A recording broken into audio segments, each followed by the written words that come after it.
know, when we as Americans hear names like Michael Jordan, Muhammad Ali, or Simone Biles, we tend to put these athletes on pedestals and consider them role models. And while scandals get the headlines when they're not acting like we'd like them to, there are dozens of athletes who can and do inspire greatness in our own lives.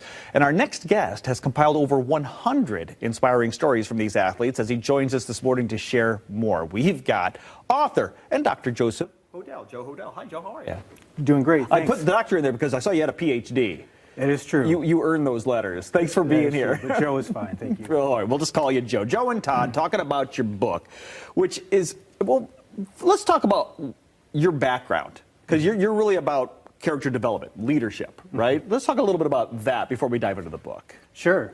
So I'm a CEO of a company called Character Development and Leadership, and we have two programs designed to develop the character and leadership of high school students.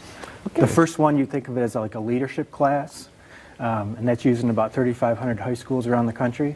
And the second one is what we call the student athlete program, which is designed to develop character and leadership of athletes, high school athletes across the country. And it's great that that is your audience, because that really is the time of life when those athletes are having an effect on those kids, really shaping who they may want to emulate and be.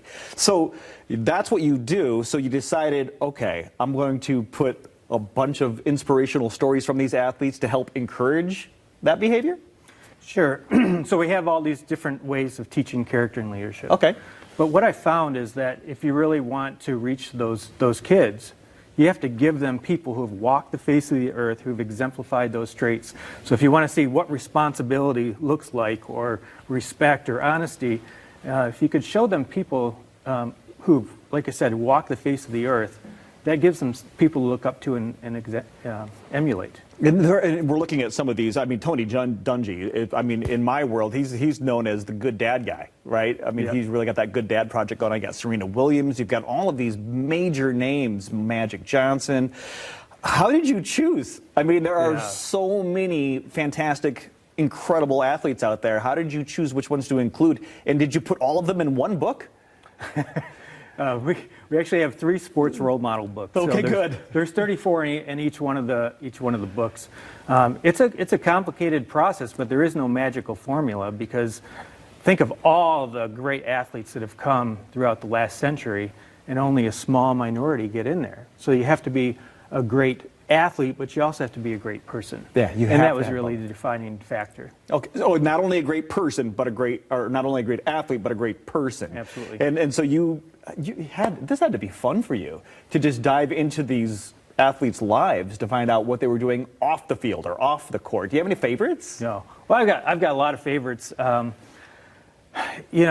think, for instance, in this book, I like Wilma Rudolph. Okay. And it's a story that most people don't really remember, but she was born in Tennessee, and she had polio as a child. She could barely walk. She had to use a brace.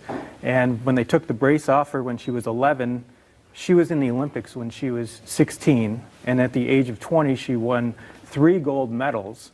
And this is a person that couldn't walk. Yeah, this child. Automatically, the inspiration, you can feel it, because you're like, wow, what an amazing story. And there are so many of those, right? I mean, do you have any, I mean, wasn't there a story about someone who survived the Titanic and went on to win Wimbledon, right? Yes. So it's one of those stories you just wouldn't believe. Right. I mean, if you didn't see it in writing. I actually had to do the research 2 or 3 times to actually believe it. But his name is Richard Norris Williams. He grew up in Switzerland. He got a scholarship to attend Harvard University. And his dad says, well, I'm going to take you to college. Let's go on this boat, this new boat. It's called the Titanic. Of course, I'm not sure if you know, but it did sink. Spoiler alert. Yeah, right. So he was rescued.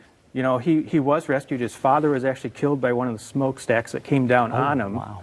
He spent about 6 hours in the water from the waist down.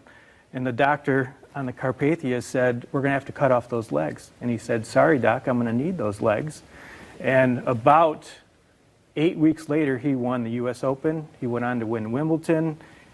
He's just had a great career, and he served in World War I. Wow. So he survived the Titanic, served in World War I, Yeah. won Wimbledon. Right. I mean, talk about an inspirational story, Absolutely. floating in that frigid water, and then 2 months later, Yeah. U.S. Open. Yeah, it's amazing. I mean, and you've got so many of these compiled. Now, are all 3 books out right now, or just the first? Yes, all 3 are available. All right. Well, if you're looking for some inspiration, especially for those kids, especially for those high school students who are looking to find someone to latch onto that emulates that leadership, well, this book may be for you. AmazingRoleModels.com. Author Dr. Joe Hodel, or Joe, as he likes to be called. You can follow him on social media as well. Thank you so much for the time this morning. Absolutely. Appreciate Thanks for it. having me. You bet. We'll be right back.